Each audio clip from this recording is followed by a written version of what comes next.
I'm cooking in John Bartram's kitchen today, one of the greatest and foremost botanists in America. On today's show, I'll be making the cornmeal fried Lafayette fish, which is a spot fish served with a sauce remoulade, a shrimp curry tofu in tribute of John Bartram. We're making a poached turbo and braised romaine lettuce. Today, we're going to discover an ingredient that Ben Franklin sent to John Bartram on A Taste of History. Actually, it's made from a plant, believe it or not.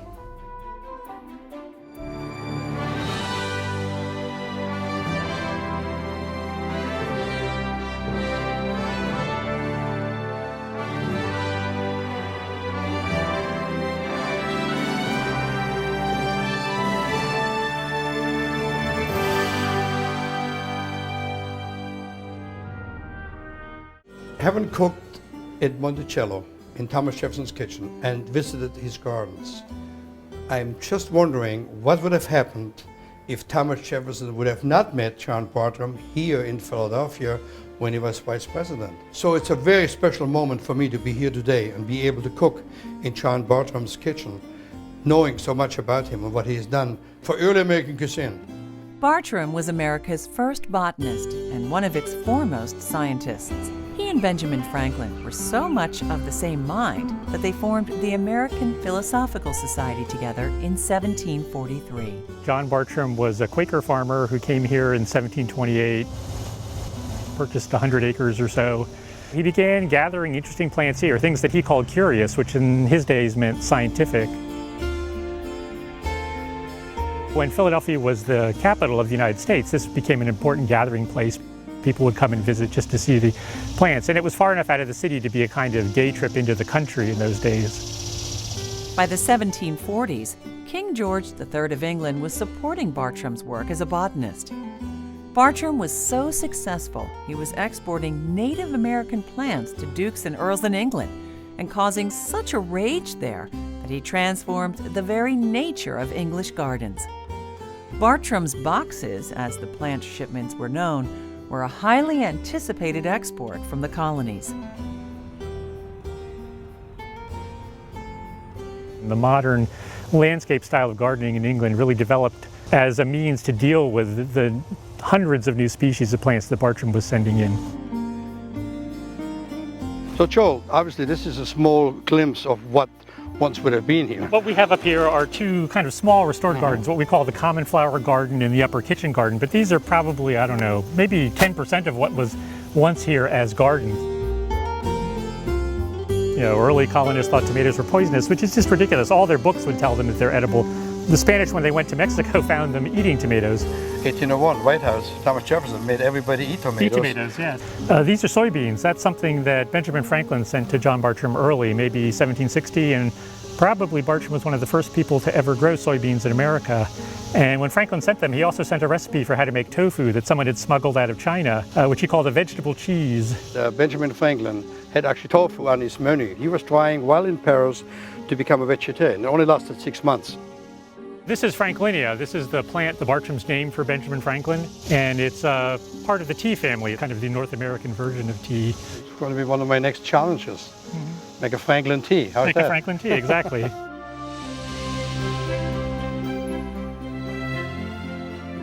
Today, for the first course of this spectacular menu, we're doing a fish that's actually a tribute to Monsieur Lafayette. So it's called a spot fish, normally available during the month of May and June, and was named after Lafayette for his triumphant revisit in 1824. More so, documentation has it that he really fell in love with it because it's a delicious, delicious fish. The preparation is very simple. You take the fish, you scale it. You want to make sure you put a couple of insertions on both sides, maybe 3 would be good. The reason you want to do that is because you want to make sure that your marinade will be able to penetrate the skin. So you take a little bit of lemon, squeeze it over, lemon juice, like so. You take a little bit of Worcestershire sauce, just a little bit, over it. You don't want to have it sit around too long. A few minutes is all it takes, because if you leave it too long, the lemon juice would start breaking down the protein. A little bit of salt, a little bit of white pepper. What you do is you take all-purpose flour, Any flour will do. Got some egg yolks, regular nice cornmeal. When the fish is marinated for a couple of minutes, take it, put it in the all-purpose flour, gently, a couple of times over. Then in the egg wash, and then in the cornmeal. And the cornmeal you want to really batter it really, really good. While you do that, your fire behind you is gone. Put it into the oil. And now you want to cook this for about 5 minutes or so. So when the fish is golden brown, it doesn't mean necessarily it's cooked. So be able to twist the back fin of the fish. If it loosens up, your fish is ready and you can serve it. All right, here we go. Once the fish is cooked, as you see here, you want to put it on any kind of a kitchen towel, paper towel. What you want to do is you want to get the extra grease off. Fish is ready cooked. Now what I want to do is put it on a platter. When you collect stamps and you get one-of-a-kind stamp, this is one-of-a-kind platter. So I really feel. In nowadays, simplicity is overlooked so many times, so that's what makes this dish so beautiful. When you break loose the meat, you'll see in a moment, it is just absolutely, look at that, spectacular. Now what I do normally, I serve it with a remoulade. Beautiful. The flavors of the fish, the cornmeal together with the remoulade, fantastic.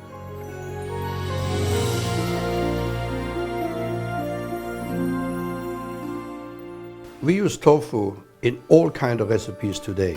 It's almost as common today as it was in Asia thousands of years ago.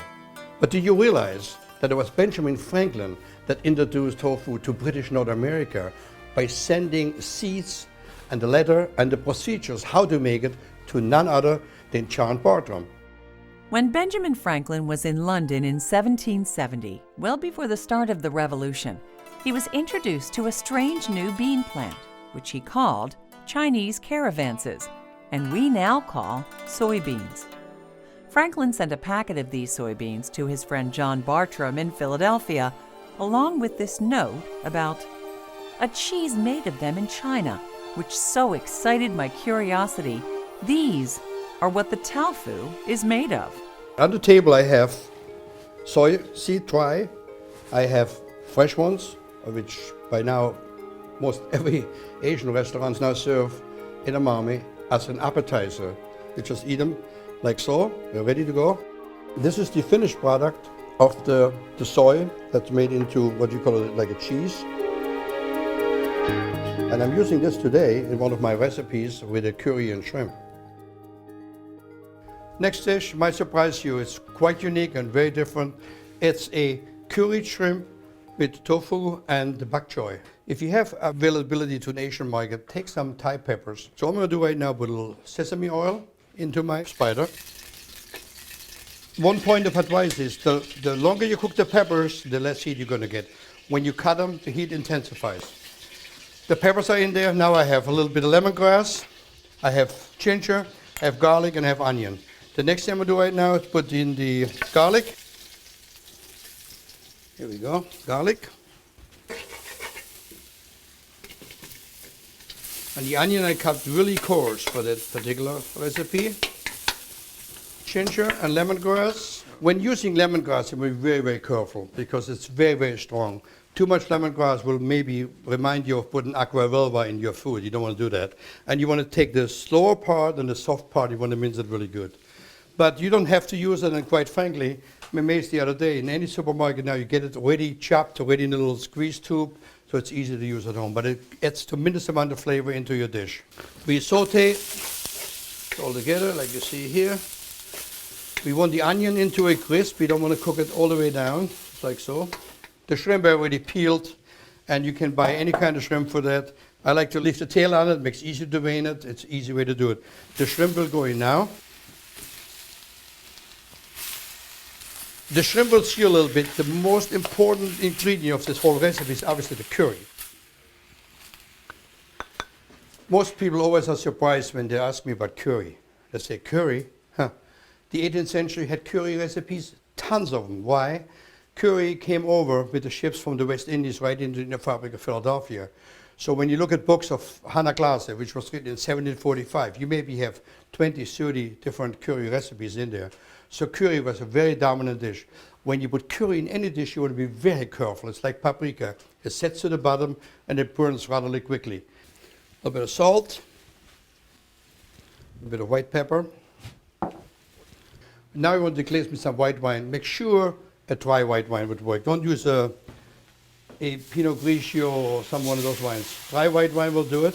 If you're on a diet and you worry about calories, you do not have to use cream. I happen to like cream because it just gets a certain flavor into it. Bok choy, one of my favorite vegetables. Now this happens to be a baby bok choy, just what you like for this recipe. And I leave all the stems in it. This makes it really, really perfect. So you're going to just cut it, like this particular one, in fourths, like that. And just we're going to add it into the shrimp in 2 seconds. First we're going to stir it up one more time. The other thing you want to be careful about when you use the Thai pepper, sometimes the peppers are hotter than others, so now would be a really good time to do a heat check before you add in the bok choy. Absolutely superb.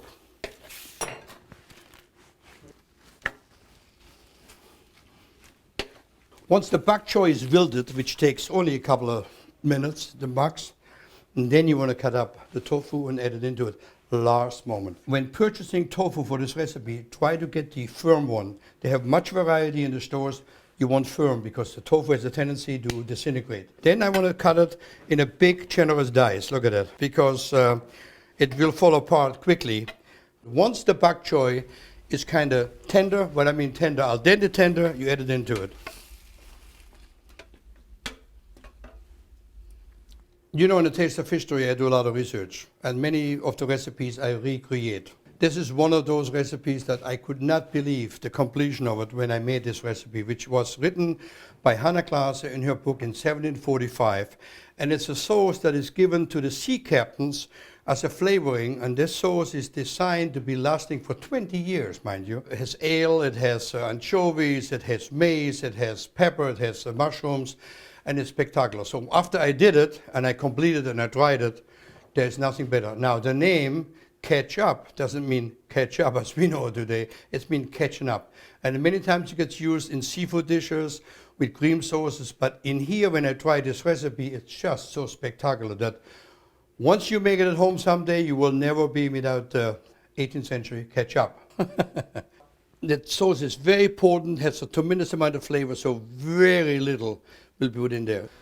I'm ready to serve up this fantastic dish, a little bit of chive on top. And now let me get over the tofu with shrimp.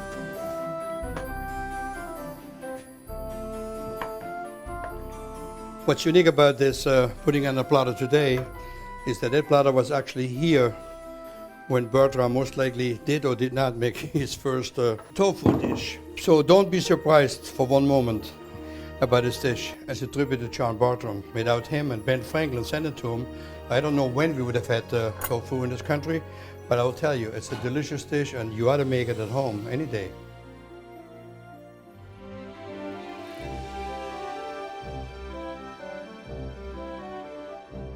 John Bartram's son, William, became as knowledgeable about botany and nearly as famous as his father.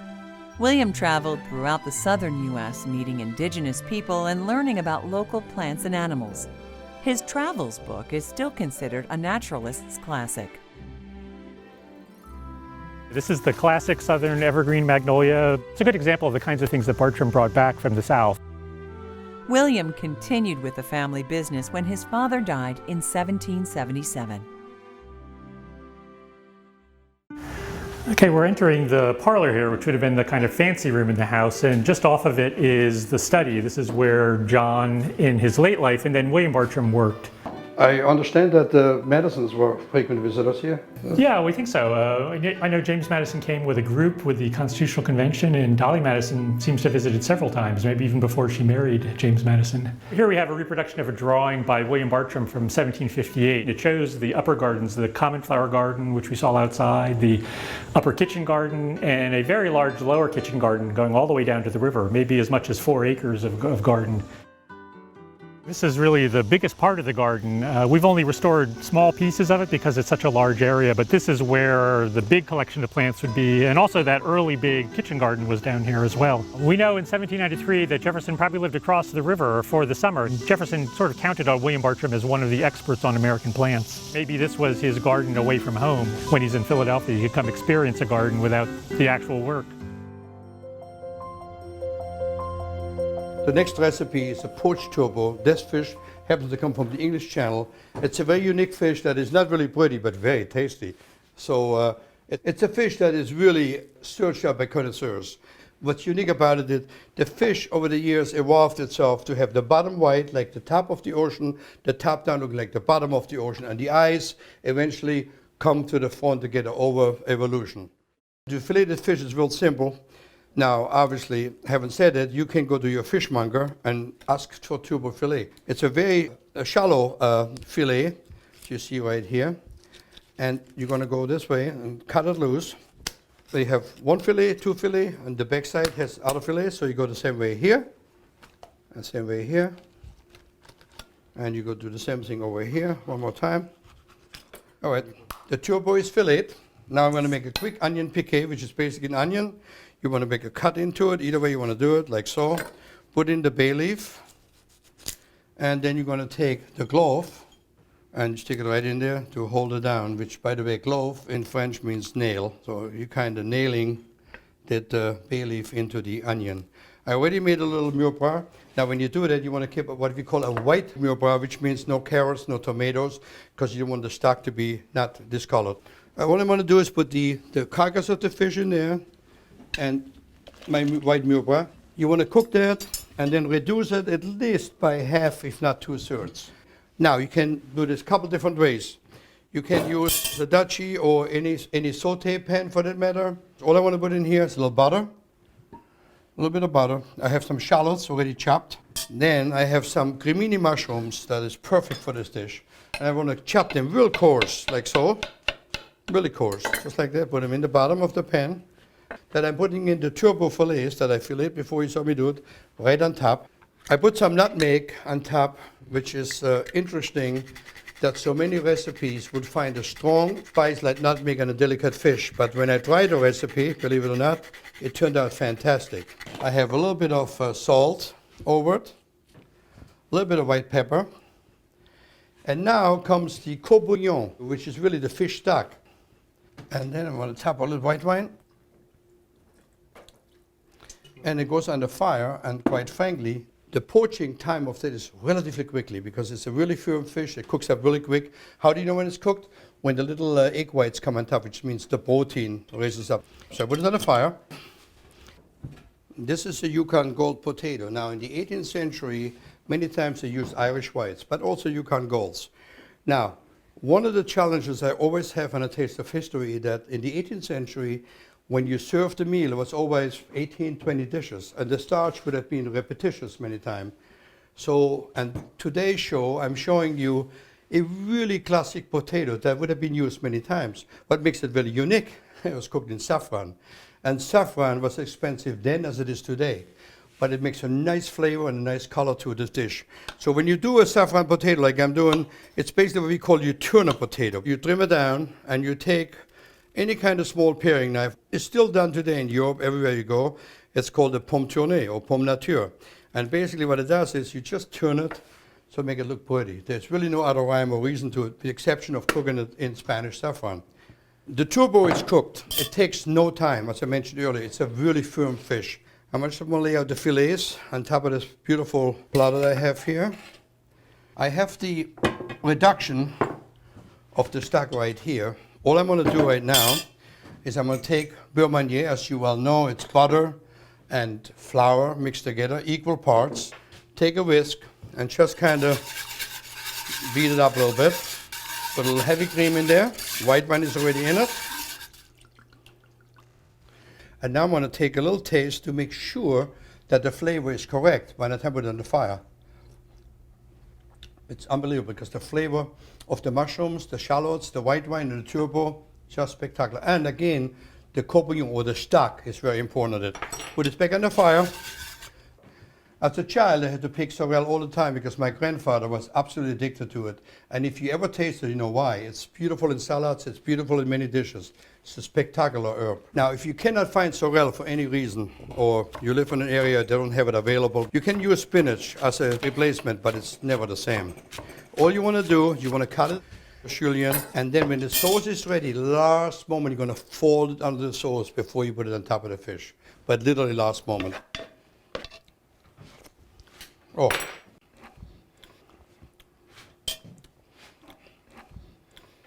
Words cannot explain it. It's truly a taste of history, I'll tell you that. Toss over the fish, here we go.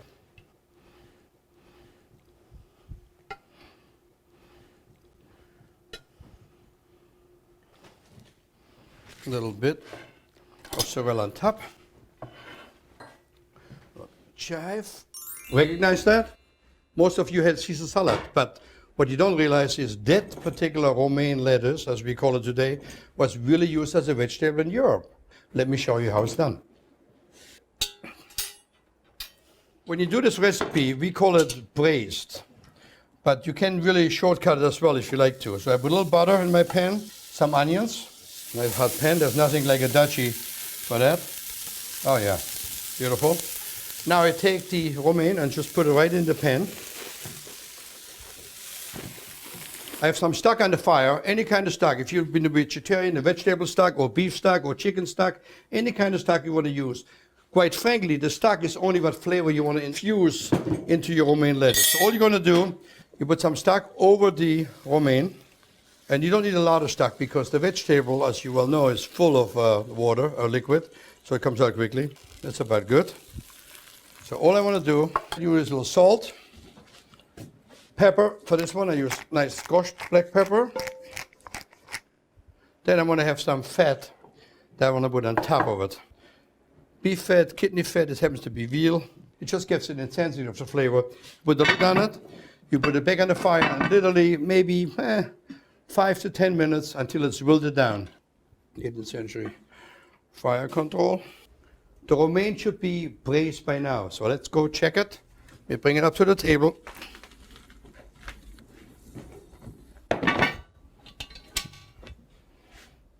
Oh yeah. So the fat that I put in earlier just kind of melts it away. Sometimes people worry about infusing a little lard or grease or in this particular little kidney fat, but the flavor is just spectacular. So if you make this recipe, do it all the way. If you make it at home, you can let it now cool off a little bit. Here in the Taste of History, we do everything hot. So all you're going to do is you take the bottom off, and then what we'll do, give it a little bit of a squeeze. Then you take it and you cut it into small packets. You want to put it on a platter. What makes it unique is that you have the liquid of the romaine, a little bit of the fat, and all we're going to do. I was truly inspired to be able to cook here today in John Bartram's kitchen. I want you to be inspired for your own taste of history.